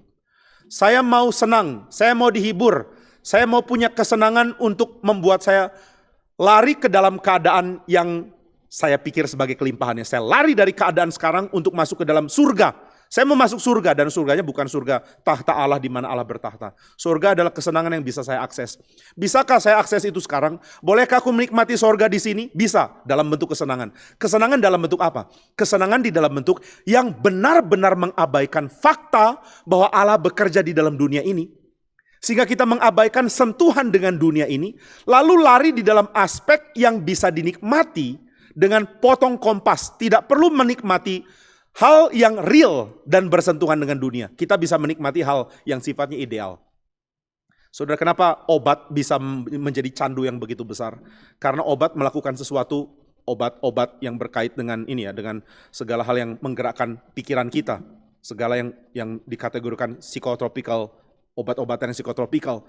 Membuat otak kita melakukan aktivitas yang mendatangkan kesenangan tanpa harus ada sesuatu yang sifatnya real kita alami. Orang bisa mengalami senangnya ketawa tanpa ada hal di sekelilingnya yang membuat dia mau ketawa. Orang bisa mengalami dirinya mendapatkan kesenangan puncak di dalam relasi seksual tanpa ada komitmen pernikahan dan juga relasi kasih yang dibangun. Nggak perlu itu. Nggak perlu lagi ada konteks. Saya bisa menikmati kesenangan meskipun lepas dari konteks hidup yang real. Otak kita dimanipulasi sedemikian rupa sehingga bisa menikmati kesenangan yang alternatifnya harus saya peroleh dengan keseriusan sebuah hubungan misalnya. Kenapa kecanduan seks itu begitu mengikat? Karena ternyata saya bisa menikmati apa yang saya nikmati di dalam cara lain, yaitu pernikahan. Hanya kali ini nggak perlu ada komitmen, tidak perlu ada keseriusan, tidak perlu ada kesungguhan hati untuk membina pernikahan, menjalin relasi, menjalankan tanggung jawab dan segala hal lain. Oh, saya bisa potong kompas dengan relasi seksual yang berbayar ini. Jadi saudara, ada kesenangan yang tidak real sebenarnya. Kecanduan adalah kesenangan yang tidak real. Maka ketika kita menjadikan kesenangan sebagai tujuan hidup, pencarian hidup, tanpa melihatnya di dalam keutuhan tanggung jawab, keutuhan untuk berelasi, keutuhan untuk berkomunikasi, kita akan masuk di dalam keadaan di mana belenggu dosa makin jelas terlihat. Kecanduan adalah bentuk final atau bentuk puncak. Saya nggak bilang final dalam pengertian akhir ya, tapi maksudnya bentuk yang paling jelas dalam belenggu dosa. Tahu dari mana dosa membelenggu manusia? Lihat contohnya orang-orang yang kecanduan. Tapi jangan cuma lihat orang yang kecanduan. Saudara harus lihat mereka sebagai bentuk yang saudara pun sedang alami di dalam bentuk yang seperti lebih rendah. Kita mengalami di dalam derajat yang lebih rendah apa yang mereka alami secara puncak. Orang yang kecanduan yang bisa bunuh orang kalau tidak mendapatkan apa yang bisa memuaskan kecanduannya, itu adalah bentuk puncaknya. Tapi kita semua ada di situ kok. Kita ada di dalam level yang mirip meskipun lebih rendah. Maka kita akan coba cari cara untuk menghibur diri sampai mati, seperti kata Neil Postman di tahun 80-an. Dan itu masih berlaku sampai sekarang. Saya mencari menghibur supaya saya bisa dihibur. Tapi penghiburan itu tidak bikin saya manusiawi. Saya dicabut dari konteks manusia saya untuk menikmati kesenangan. Kenapa setelah isap ganja orang bisa merasa kesenangan yang dibangkitkan dengan cara yang luar biasa sehingga dia memutuskan kontak dengan realita? Kenapa ketika orang pakai obat-obatan dia bisa berada dalam keadaan halusinatif dan dia menyenangi itu? Kenapa kesenangan bisa muncul? Kenapa semangat hidup bisa muncul? Bukan karena dia mengalami sesuatu yang dia jalankan, lakukan dan alami sebagai manusia yang bertindak di dalam komunitas. Bukan. Dia mengalaminya dalam bentuk manipulasi. Manipulasi kesenangan. Kamu bisa dapat kesenangan tanpa menjalankan tanggung jawabmu sebagai manusia. Nah, inilah kecanduan. Kenapa pornografi begitu merusak anak muda? Karena ini adalah potong kompas. Kamu bisa menikmati kesenangan puncak dalam berhubungan seks tanpa harus benar-benar berkenalan dengan orang, menjalin relasi, pernikahan, memberi dirimu, menghancurkan perasaanmu ketika relasi jadi buruk dan lain-lain. Terlalu banyak kerepotan di dalam relasi yang real, sekarang ada relasi yang artificial yang bisa dibangkitkan. Tapi saudara, ini menimbulkan kecanduan, pengerusakan yang begitu rusak, yang parah. Lalu kenapa terjadi kecanduan seperti ini? Kita balik ke dalam gambaran pernikahan tadi. Karena ada relasi yang serius seperti pernikahan. Perjanjian antara Tuhan dan umatnya yang sudah dirusak. Perjanjian yang merusak ini membuat manusia menginginkan kesenangan. Menginginkannya dengan sangat putus asa. Manusia itu desperately needs untuk dipuaskan dalam hal ini. Wah, kebutuhan yang muncul karena perasaan kosong ini dicari oleh semua orang. Tapi kalau kita tidak sadar akan hal ini, kita akan terus-menerus berpikir bahwa Injil akan disampaikan hanya untuk kehidupan yang nanti. Kita tidak sadar bahwa Injil menawarkan alternatif yang sangat berarti bagi orang-orang yang sedang berada dalam keadaan craving ini, berada dalam keadaan kosong dan memerlukan penghiburan dan kepuasan dengan segera. Kita tidak sadar bahwa problem ini adalah problem yang kompleks dan Injil menawarkan jawaban. Dalam hal apa problem ini begitu kompleks? Yang pertama, problem ini kompleks karena membuat orang mengabaikan identitas dia yang real, menghancurkan kehidupan dia yang harus dia jalani dalam tanggung jawab sebagai orang yang beridentitas tertentu. Dia menghancurkan semua itu demi kesenangan. Manusia membuang seluruh hidupnya demi mencicipi aspek dari hidupnya, yaitu kesenangan. Satu aspek ditinggikan, didewakan, dan itu menghancurkan kehidupan manusia. Kenapa satu aspek ini ditinggikan dan didewakan? Karena nggak ada dewa yang lain, nggak ada Tuhan. Maka saudara, ketika saudara berdosa, saudara bukan cuma berdosa dalam arti melanggar hukum. Saudara berdosa karena saudara mengambil yang lain menjadi Allah saudara. Dan saudara membuang Allah. Mungkin saudara bukan ateis, saudara tetap percaya Allah, cuma Allah ada di dalam level di bawah yang saudara puja itu. Yang saudara puja mungkin uang, mungkin karir, mungkin penerimaan, mungkin keluarga, apapun lah. Yang saudara puja itu lebih tinggi daripada Allah. Allah tetap kita percaya, kita bukan ateis. Tapi kita menjadi politeis di mana ilah utama kita adalah yang kita sembah itu. Dialah yang kepadanya kita berkomitmen. Nah, maka saudara sekalian, di dalam kekosongan hidup seperti ini tentu Injil sangat diperlukan untuk memurnikan kembali identitas manusia. Kita perlu mengatakan kepada orang yang sedang kosong hidupnya, engkau perlu Injil karena engkau adalah manusia. Bukan engkau perlu Injil supaya engkau mati masuk surga. Engkau perlu Injil karena engkau manusia. Demi Tuhan, kemanusiaanmu sedang dirusak oleh kehidupanmu yang penuh dosa. Engkau harus kembali ke Tuhan. Bagaimana kembali ke Tuhan? Sebelum jawab itu, kamu harus tahu dulu betapa indahnya kembali ke Tuhan. Saudara memberitahu bagaimana ke orang yang gak peduli, gak ada gunanya kok. Adakah perlunya saudara menjelaskan cara bikin vaksin COVID ke orang yang tidak tertarik untuk menemukan vaksin? Atau tidak punya keahlian di situ? Adakah kepentingannya saudara menunjukkan jalan ke rumah saudara kepada seseorang yang bahkan tidak kenal saudara?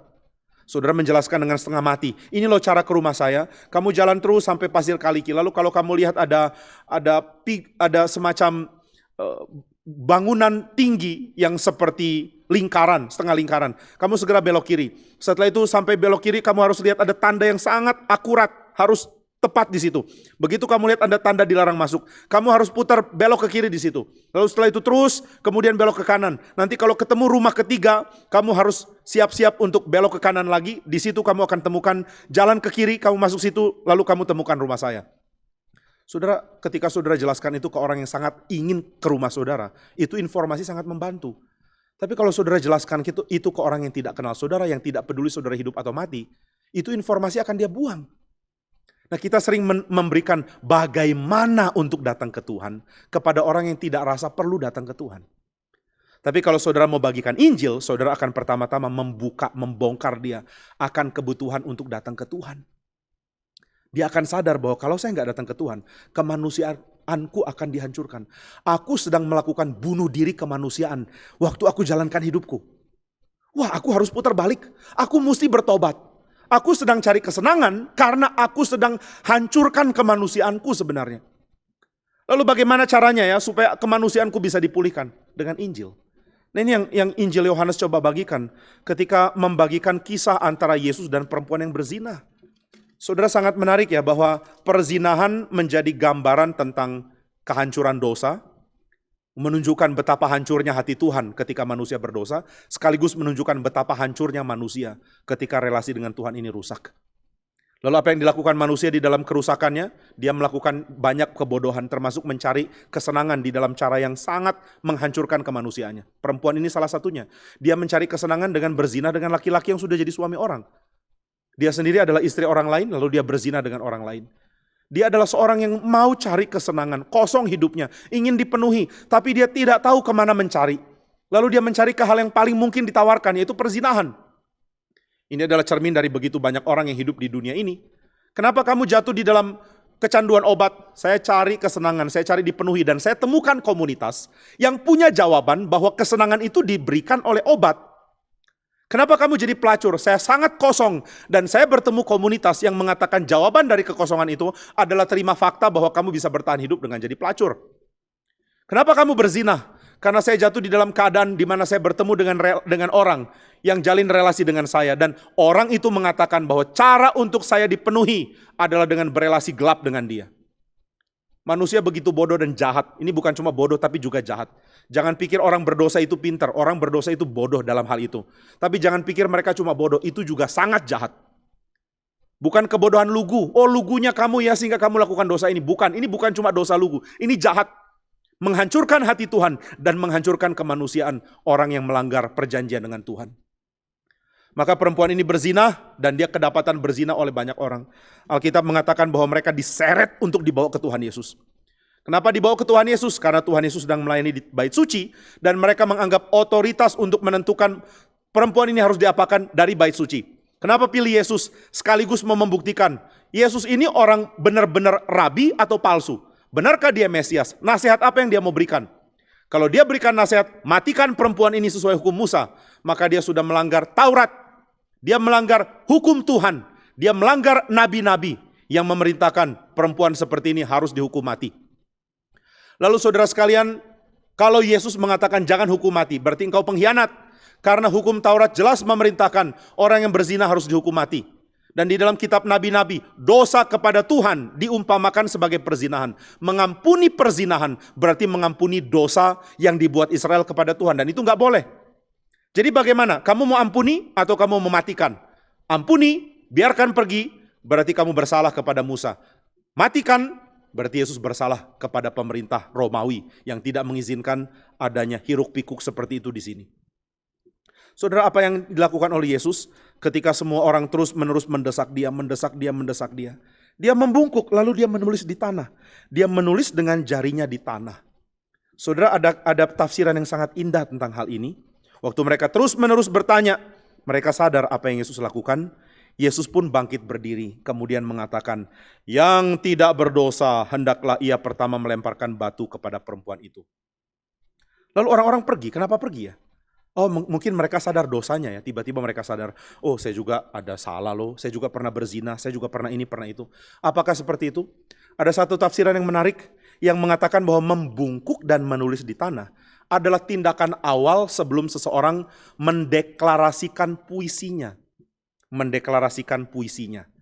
Jadi ini cara orang dulu kalau mau ini ya, kalau mempunyai sajak mau diucapkan atau mempunyai puisi mau diucapkan. Ucapkanlah puisi, maka dia akan menulis dulu, menulis di dalam keadaan yang susah, ya menulis di tanah inilah. Jadi Yesus sedang memposisikan dirinya sebagai seorang yang ingin mengucapkan sebuah puisi. Ingin mengucapkan sebuah sajak gitu ya. Loh, apa kaitan ini dengan perempuan yang berzina? Lalu kenapa tindakan Yesus itu membuat orang-orang akhirnya pergi? Saudara, ada hal yang menarik yang saudara bisa temukan di dalam Yehezkiel pasal 16. Di dalam Yehezkiel pasal yang ke-16, di dalam ayat yang ke-44 dikatakan, lihat, setiap penyair akan mengatakan sindiran ini mengenai engkau. Sama dengan ibu demikian juga anak. Wah, ini kalimat mengenai ini ya, mengenai perzinahan Israel. Yehezkiel 16 berbicara tentang perzinahan Israel. Tuhan mengatakan, apa sih yang aku tidak berikan kepadamu? Aku berikan segalanya bagimu. Engkau hanyalah bayi yang dibuang. Tapi waktu engkau masih berdarah-darah belum dibersihkan, aku yang pungut engkau. Aku pelihara engkau dengan makanan terbaik. Aku pelihara engkau dengan hasil panen terbaik. Aku berikan engkau pakaian dari hasil benang yang paling baik. Pakaian model paling baik. Aku hiasi engkau dengan permata yang paling baik. Ini merupakan gambaran Tuhan menghiasi Israel. Tuhan memelihara Israel. Ini perjanjian, pernikahan. Lalu dikatakan ketika engkau sudah besar, aku menjadikan engkau istriku. Aku menikahi engkau, memberikan cintaku kepadamu. Tapi engkau mengkhianati aku, engkau pergi kepada begitu banyak laki-laki. Begitu banyak orang yang engkau pergi untuk bersetubuh dengan dia. Begitu banyak pria yang engkau mau tidur dengannya. Kau sudah tidur dengan begitu banyak pria, aku buang engkau. Marah Tuhan, karena Israel tidak setia. Lalu di tengah-tengah gambaran ini, Tuhan mengingatkan bahwa generasi yang berikut dari Israel, ini generasi yang selanjutnya, sama bobroknya dengan generasi sebelumnya. Jadi saudara, Tuhan mau mengatakan bahwa perzinahan adalah dosa semua Israel. Seluruh Israel sudah berontak, bukan cuma zaman Musa, bukan cuma di padang gurun. Kamu pun saat ini berontak kepada Tuhan, kamu menyakiti hati Tuhan setiap hari. Maka saudara, ketika Tuhan memberikan peringatan di dalam Yehezkiel 16, Di ayat yang ke-44 Tuhan mengatakan, lihat setiap penyair akan menyindir, sama seperti mamamu, demikian juga kamu. Hei Israel dari setiap generasi, kamu adalah pezinah sama seperti generasi sebelumnya. Maka saudara, Tuhan Yesus mengatakan, siapa yang tidak berdosa lempar dengan batu. Maksudnya adalah, siapa yang tidak mencerminkan perempuan ini di dalam kehidupannya. Mungkin mereka tidak berzina, tapi mereka melanggar perjanjian dengan Tuhan. Dan bukti bahwa mereka melanggar perjanjian dengan Tuhan adalah mereka dibuang oleh Tuhan. Dan di dalam tradisi Israel, satu-satunya kemungkinan mereka dipulihkan adalah kalau Sang Mesias sudah datang. Jadi saudara, kalau Yesus adalah Mesias, berarti mereka bisa dipulihkan. Kalau mereka tidak percaya Yesus Mesias, berarti mereka belum dipulihkan. Dan kalau mereka belum dipulihkan, berarti mereka termasuk kelompok bezinah yang sudah berzina kepada Tuhan dengan mengikuti dosa mereka. Maka ketika Tuhan Yesus mengatakan, siapa tidak berdosa lempar duluan. Yesus sedang memakai gambaran Yehezkiel 16 yang mengatakan para penyair berkata, para pembuat puisi berkata, sama seperti mamamu demikian juga kamu. Kamu busuk sama seperti generasi sebelumnya. Dan Tuhan mengingatkan ini kepada orang-orang yang mengerti kitab suci dan mereka mengerti bahwa gambaran perzinahan adalah gambaran yang cocok dikenakan kepada Israel setiap zaman. Itu sebabnya mereka pergi. Mereka sadar bahwa kasus perzinahan bukan cuma kasus perempuan ini. Ini adalah kasus seluruh bangsa. Dan setelah mereka pergi, Tuhan Yesus tanya kepada perempuan ini, hai perempuan, di manakah mereka? Tidak adakah seorang yang menghukum engkau? Jawabnya, tidak ada Tuhan. Lalu kata Yesus, aku pun tidak menghukum engkau. Pergilah dan jangan berbuat dosa lagi mulai dari sekarang. Tuhan mengingatkan tentang keindahan diampuni untuk ada akses ke dalam kenikmatan yang sejati itu. Tuhan tidak mengampuni Israel hanya supaya Israel berada dalam keadaan kosong. Pengampunan itu bukan dari keadaan rusak ke kosong. Pengampunan adalah dari keadaan salah mengerti keindahan ke dalam keindahan yang sejati. Dari salah mengerti kenikmatan ke dalam menikmati kenikmatan yang sejati. Maka saudara sekalian, kenikmatan di dalam Tuhan itu yang bisa mengatasi segala kekacauan karena kecanduan. Saya tidak mengatakan itu mudah ya. Saya tidak mengatakan bahwa kita tinggal beritakan percaya Yesus lalu orang mengatakan aku percaya Tuhan lalu plek semuanya berubah. Tidak. Tapi saudara sekalian, jalur untuk pembentukan hanya mungkin ada di dalam komunitas umat Tuhan yang menyembah Tuhan. Itu sebabnya berada di dalam komunitas yang saling menegur, saling menasihati, saling mengingatkan dan beraktivitas di dalam liturgi untuk menyembah Tuhan bersama-sama secara rutin. Itulah yang mengubah dan menyembuhkan manusia. Di dalam buku 4 dari Institute dari John Calvin, Calvin mengingatkan bahwa means of grace, sarana anugerah adalah gereja dan liturginya, gereja dan kegiatannya. Dan tanpa adanya firman, sakramen, persekutuan, pelayanan, dan kehidupan gerejawi yang sehat, tidak ada orang yang bisa pindah dari keadaan rusak ke dalam keadaan yang baik. Tidak ada orang bisa rubah kehidupan yang rusak. Saudara, saya tahu banyak orang yang alami kerusakan karena kosong, lalu mencari kesenangan akhirnya kecanduan. Ada yang kecanduan karena tidak bisa tinggalkan pornografi. Ada yang kecanduan karena hidup seksnya rusak. Ada yang kecanduan karena tidak bisa lepas dari kesenangan serunya main game. Ada yang kecanduan di dalam hal yang harmless di dalam level tertentu, tapi berbahaya di dalam level yang besar. Kecanduan di dalam kenikmatan, kecanduan di dalam hiburan, kecanduan di dalam segala hal yang merusak. Lalu kita mengatakan saya tidak bisa lepas. Saudara tidak bisa lepas, bukan berarti saudara tidak mungkin berjuang untuk lepas. Apakah benar tidak bisa lepas? Tanda tanya. Mungkin bisa, mungkin tidak. Kalau tidak bisa bagaimana? Berjuang di dalam komunitas umat Tuhan. Berusaha lepas. Tapi kalau tidak bisa tidak bisa urusan berikut. Saya tidak mengatakan saudara harus punya kepastian sanggup lepas sekarang. Tapi saya mengatakan saudara harus punya arah untuk berjuang di dalam komunitas umat Tuhan. Saudara harus tahu bahwa apa yang dikerjakan yang mengikat saudara harus dilepas. Dan saudara harus lakukan itu dengan penerimaan Tuhan. Bukan dengan harapan supaya diterima. Kalau saudara berusaha lepas dari kecanduan dengan harapan diterima oleh Tuhan, saudara tidak akan pernah bisa lakukan itu. Karena satu-satunya cara untuk lepas adalah saudara sadar akan penerimaan Tuhan yang menggerakkan saudara menyembah Dia di dalam komunitas umat Tuhan. Komunitas umat Tuhan adalah komunitas orang-orang yang diterima dan dicintai oleh Tuhan. Diterima, diampuni, dan dicintai. Sama seperti perempuan yang berzina ini. Tuhan mengatakan, aku tidak menghukum engkau. Therefore, Tuhan menerima perempuan ini. Dan Tuhan mengatakan, pergilah jangan berbuat dosa lagi. Perempuan ini dipulihkan di dalam komunitas umat Tuhan loh sebenarnya. Saudara tidak mungkin dipulihkan ke dalam komunitas umat Tuhan jika saudara belum diterima oleh Tuhan. Tapi ketika Tuhan memutuskan untuk menerima saudara, mengampuni saudara, mengasihi saudara. Pada waktu itu saudara berada di dalam kekuatan untuk berjuang, untuk meninggalkan dosa. Karena kekuatan sejati di dalam penerimaan Tuhan itu saudara sudah peroleh. Kita tidak lagi mengemis untuk diterima oleh dunia karena kita sudah dapat penerimaan dari Tuhan. Penerimaan dari Tuhan bukan sesuatu yang secara magic mengubah hidup kita mungkin. Kita akan berjuang, jatuh bangun. Tapi paling tidak saudara tidak lagi bergumul apakah saya diterima atau tidak. Karena saudara sudah dicintai oleh Tuhan. Cinta Tuhan memulihkan kita. Cinta Tuhan menyadarkan akan indahnya menikmati berkat Tuhan di dalam komitmen kasih kepada Tuhan. Ketika saudara mencintai seseorang, apapun yang dilakukan oleh orang itu akan terlihat indah kok. Saudara mencintai istri saudara atau istri mencintai suami saudara, saudara akan menyadari bahwa banyak hal yang orang lain tidak tentu bisa toleransi atau tidak tentu bisa merasa terhibur. Saudara merasa terhibur dengannya. Saudara bisa mengalami, menikmati pasangan saudara dengan cara yang orang lain akan anggap itu bukan hal yang bagus untuk dinikmati kok. Ada satu orang pernah sharing ya, seorang yang sudah senior di salah satu jemaat di cabang yang saya layani. Dia mengatakan hal yang indah dari menikah dengan istri saya adalah saya bisa menikmati, kami bisa saling menikmati dengkuran satu sama lain. Nggak bisa menikmati sebenarnya, tidurnya terganggu. Tapi herannya, kalau nggak ada orang mendengkur di sebelahnya, meskipun tidur lebih enak, malam-malam bisa terbangun, lalu merasa sepi. Sesuatu yang nggak bisa dipahami oleh orang luar ya. Orang lain nggak akan tahan dengan dengkuran orang itu. Tapi ternyata pasangannya mengatakan, dengkurannya adalah bagian dari hidup pernikahan kami loh. Ini banyak jadi ilustrasi di dalam khotbah tentang pernikahan, pasti saudara pernah dengar juga. Saya bukan dengar ilustrasinya, saya dengar contoh dari mulut orang yang mengalaminya sendiri. Jadi saudara sekalian, ketika kita mengasihi, ada banyak hal yang akan menghibur dan menyenangkan kita di dalam cara yang utuh dan limpah.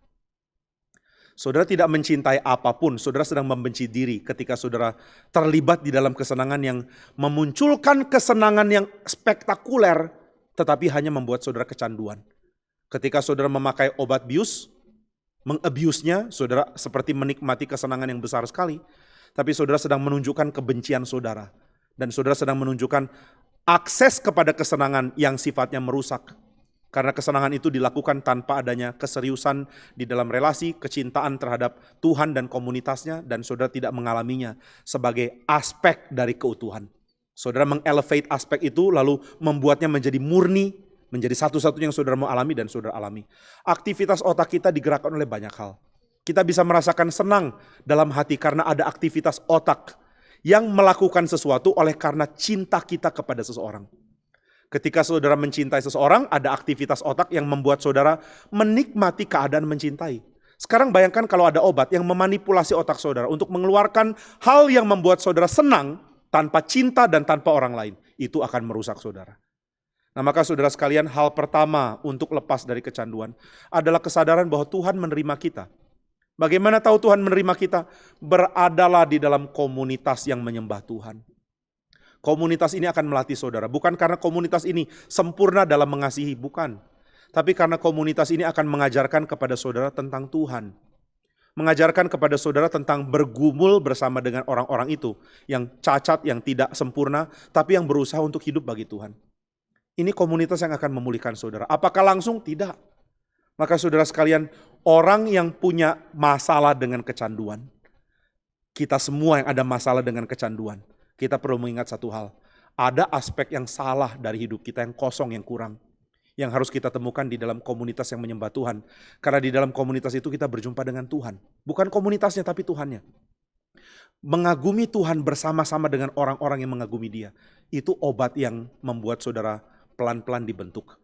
Bagaimana lepas dari segala kecanduan yang menyusahkan ini? Pelan-pelan dibentuk di dalam sebuah komunitas yang sama-sama mengagumi Tuhan. Bagaimana dengan komunitas dunia? Komunitas dunia tidak menolong. Karena komunitas dunia hanya akan menyenangkan ketika saudara menjadi somebody di situ.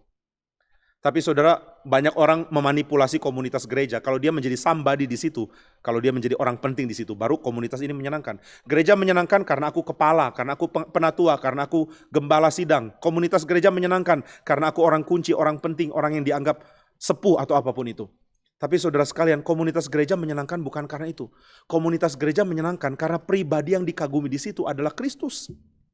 Dan ketika kita belajar mengagumi Kristus, baru kita tahu Di dalam Kristus ada banyak kesenangan yang mulai mengalihkan kita dari satu kesenangan palsu ke dalam kesenangan sejati yang limpah.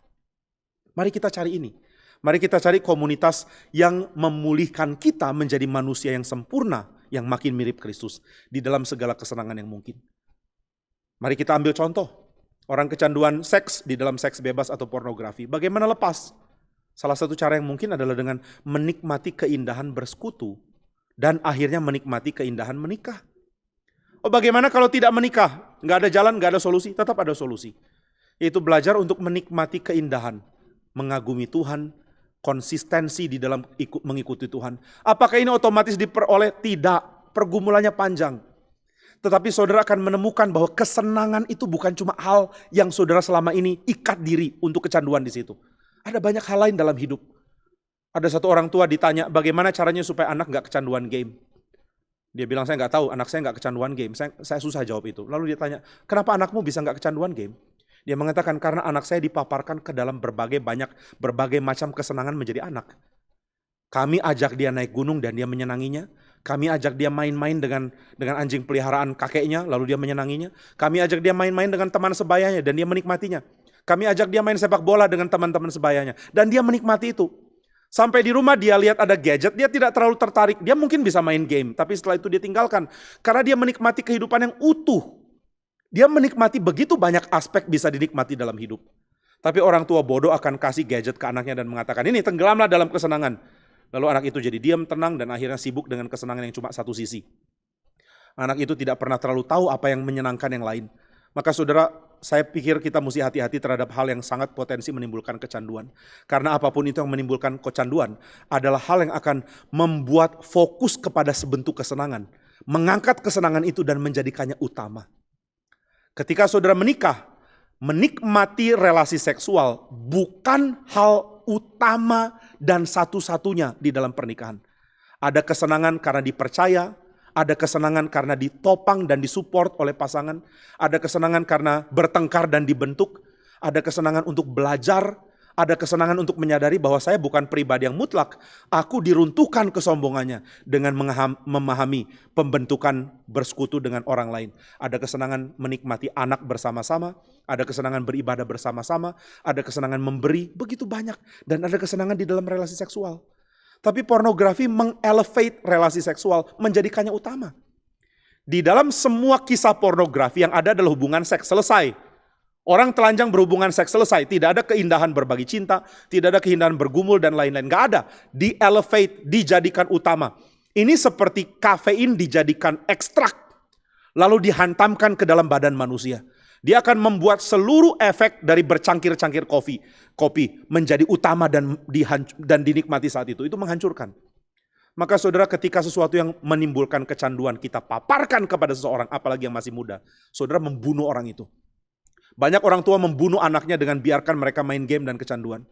Kenapa? Karena permainan itu akan mengelevate, membuat kesenangan yang diekstrak, di double, di triple, di quadruple, di berkali-kali lipatkan intensitasnya. Lalu itu dihantamkan ke anak.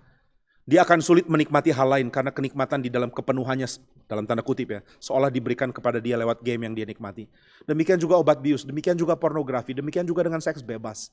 Semua ini mengikat dan apapun kecanduan lain. Semua ini mengikat karena memfokuskan satu jenis kenikmatan menjadi yang utama. Dan saudara harus memahami bahwa ini adalah sesuatu yang sangat menghancurkan diri kita. Mari keluar. Cara keluar bagaimana? Tidak ada magic di mana saudara plek langsung berubah.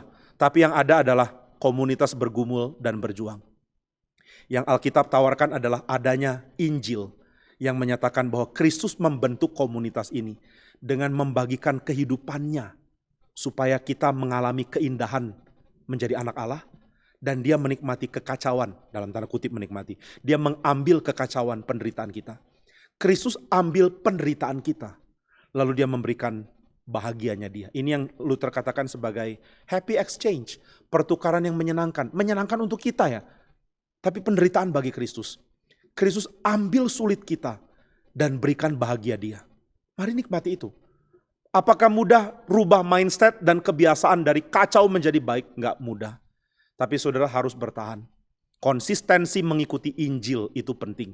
Jangan lupa bahwa Kristus adalah jalan dan keselamatan dan hidup. Dia itu jalan. Pendeta Billy mengingatkan bahwa jalan berarti ada progres bersama-sama di dalam waktu yang panjang. Saudara dan saya sedang menikmati jalan sebelum kesempurnaan diberikan oleh Tuhan. Dan jalan itu adalah seumur hidup. Yang lebih penting bukan apa magic trick supaya lepas dari kecanduan. Yang lebih penting adalah di mana saya harus bergumul. Di mana saya harus dibentuk. Di komunitas mana. Masuk ke komunitas di mana saudara kecanduan, bad idea. Saudara akan hancur di situ. Masuk ke dalam komunitas yang diberikan kebahagiaan oleh Kristus, good idea. Inilah jawabannya. Masuk ke dalam komunitas yang diberikan keindahan oleh Kristus. Mari konsisten di dalamnya dan saudara akan menikmati dibentuk oleh Tuhan. Dan kita akan lihat ada orang-orang yang mengalami problem yang sama. Yang sama-sama berjuang dan bergumul. Dan berusaha untuk mengalihkan semua kebiasaan untuk menikmati satu hal. Untuk dipaparkan ke dalam berbagai keindahan yang lain. Mari saudara nikmati kelimpahan hidup menjadi Kristen. Menikmati keindahan menyanyi memuji Tuhan. Menikmati keindahan datang beribadah, menikmati keindahan menghormati Tuhan di dalam doa, di dalam doksologi, di dalam ucapan-ucapan kalimat yang meninggikan Dia, di dalam mendengarkan firman, di dalam keseharian, di dalam tugas saudara, di dalam perjuangan saudara untuk membawa kerajaan Allah di bidang saudara, di dalam relasi dengan keluarga, di dalam tawa canda dengan anak, di dalam keindahan menikmati alam, di dalam keindahan menikmati berkat pemeliharaan Tuhan. Begitu banyak keindahan Tuhan paparkan. Mengapa cuma pilih satu hal yang membuat kita kecanduan di dalamnya? Mari buka pandangan kita dan lihat, hidup Kristen adalah hidup yang limpah dan penuh kenikmatan. Dan kiranya Tuhan menolong kita. Injil adalah tentang kabar baik, bahwa saudara tidak harus hidup dalam belenggu dosa. Injil adalah kabar baik, bahwa saudara bisa hidup di dalam kepenuhannya anak Allah. Kiranya Tuhan memberkati kita.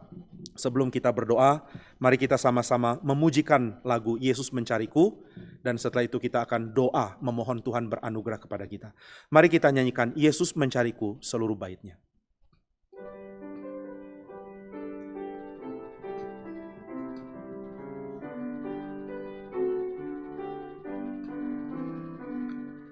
Yesus telah lahir di Betlehem, terbaring di palungan yang hina. Oh, betapa ajaib anugerahnya, Yesus cari daku. Yesus cari daku. Yesus cari daku. Oh, betapa ajaib anugerahnya, Yesus mencariku. Di Golgota Yesus tersaliblah untuk keselamatan jiwaku. Oh, sungguh ajaib rahmat kasih-Nya, Ia mati bagiku. Ia mati bagiku. Ia mati bagiku. Oh, sungguh ajaib rahmat kasih-Nya, Ia mati bagiku.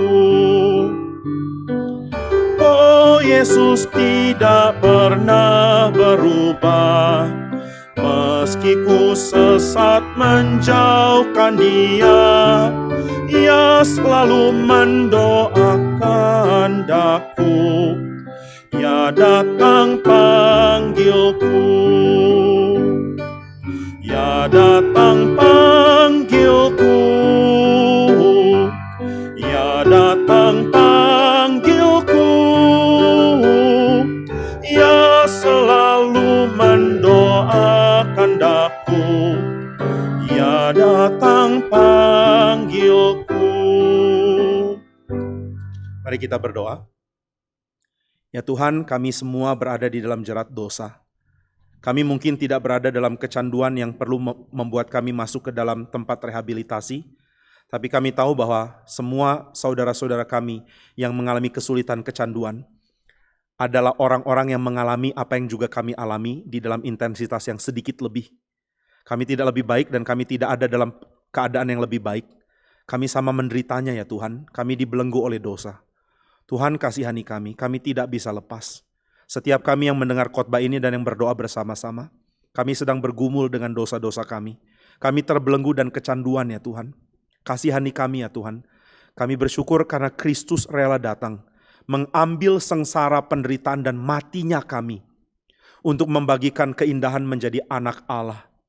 Kami bersyukur karena kemuliaan Kristus sebagai Sang Raja dan Sang Anak Allah diberikan kepada kami yang tidak layak ini. Karena itu kami ingin Tuhan tolong kami, paparkan kami kepada keindahan-Mu ya Tuhan. Paparkan kami kepada keindahan kasih yang ditunjukkan dengan limpah di atas kayu salib. Kemuliaan besar yang kami tidak sadari di atas kayu salib itu yang Tuhan berikan kepada kami. Mohon tolong kami untuk menang atas dosa-dosa kami. Tolong kami untuk berubah. Panggil kami ke dalam komunitas umat-Mu, supaya kami boleh berjuang di dalam gereja-Mu. Berjuang sambil menikmati indahnya menyembah Tuhan. Berjuang sambil menikmati indahnya kebenaran firman.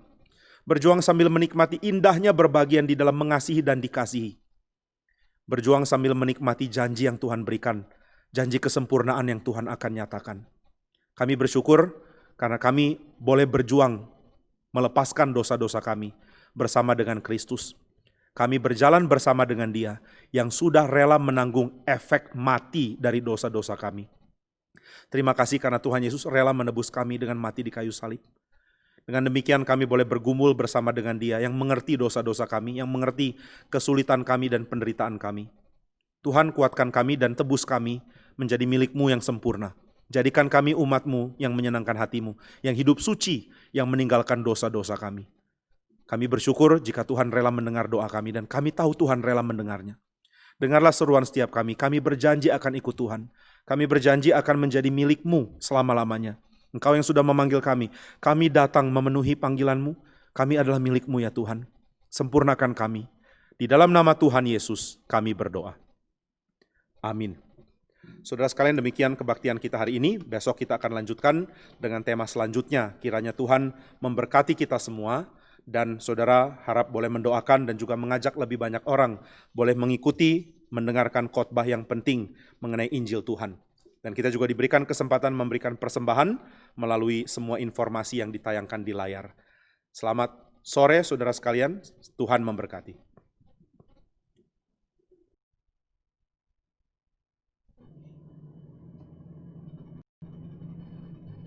Selamat malam Bapak Ibu Saudara sekalian, kita sungguh bersyukur dan diberkati oleh Tuhan melalui pembahasan yang sudah diadakan hari ini oleh Pendeta Jimmy Pardede mengenai Injil dan kecanduan. Saudara sekalian, tentu ini adalah suatu hal yang sangat memberkati kita. Tapi saudara, saya mau mengingatkan ada satu pengumuman bahwa besok ada satu acara yang sangat baik sekali dan tentunya saudara akan diberkati dengan begitu luar biasa melalui acara yang akan diadakan besok. Yaitu mengenai Speak Roh Kudus yang keempat. Speak Roh Kudus yang keempat ini berbicara mengenai peran pentingnya Roh Kudus. Saudara sekalian, di zaman sekarang ada banyak sekali orang yang salah mengerti Roh Kudus. Sehingga salah mengerti karya yang dilakukan oleh Roh Kudus dan akhirnya menyembah Allah yang berbeda. Yang bukan dikatakan oleh Alkitab. Tetapi saudara sekalian, di dalam Speak besok akan dibahas siapa pribadi Roh Kudus itu dan apa peran pentingnya dari pribadi Roh Kudus sehingga kita harus memperhatikannya dengan baik. Saudara sekalian, besok tinggal besok saudara sekalian, tidak ada lagi waktu, hanya tinggal besok pagi jam 8 pagi sampai jam 12 siang. Mari saudara segera mendaftar, mari saudara segera ajak saudara-saudara yang lain dan semua kenalan untuk mengikuti Speak di esok hari. Berikut ada video yang akan diputarkan untuk mengingatkan kita akan Speak besok hari.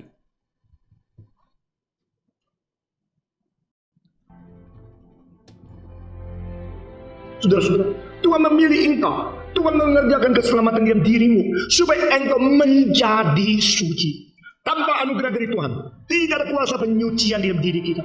Tanpa Roh Kudus melaksanakan keselamatan yang sudah direncanakan oleh Bapa dan yang sudah digenapkan oleh Anak, tidak ada orang boleh diselamatkan. Roh yang memberikan hidup telah melepaskan manusia keluar dari hukum dosa dan hukum maut. Di sini istilah hukum berarti prinsip-prinsip dosa. Bukan berarti hukuman, tapi hukum the law and the principle of the bounding, the bondage of sin and death. Di mana prinsip dosa dan prinsip kematian yang mengikat dan membelenggu seseorang. Maka orang itu berada di bawah sesuatu bayang-bayang kematian sampai Roh Kudus datang membangkitkan dia. Setelah Roh Kudus memberikan hidup kepada kita, maka Roh Kudus sendiri datang ke dalam hati kita dan tinggal di dalam diri kita. Dia tetap beserta dengan kita sampai selama-lamanya. Saudara-saudara, sebagaimana seorang ibu melahirkan seorang anak, ibu itu tidak mau membiarkan anak ini hidup bergumul sendiri tak karu-karuan. Ibu itu dengan penuh cinta kasih, penuh kesabaran, penuh toleransi, dan dia berusaha untuk menunggu dan menjaga, memelihara, membimbing sampai anak itu besar. Demikian Roh Kudus mempunyai hati seperti ibu yang membesarkan anak. Saudara-saudara, Roh Kudus yang berada di diri kita adalah menjadi jaminan dan adalah menjadi perskot, menjadi meterai di dalamnya, dan dia adalah roh yang penuh dengan perasaan.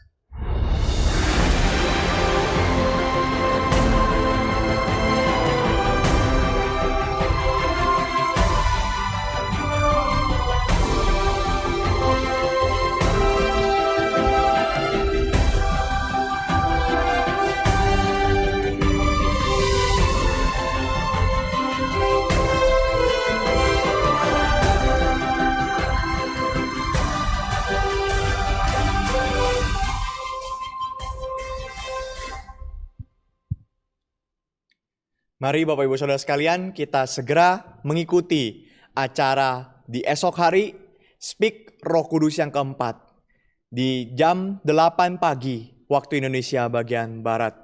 Dan saudara sekalian, untuk saudara sekalian yang mau memberikan persembahan, bisa memberikan persembahan dari QR Code yang sudah ditayangkan di layar ataupun ke dalam rekening yang sudah diberikan juga.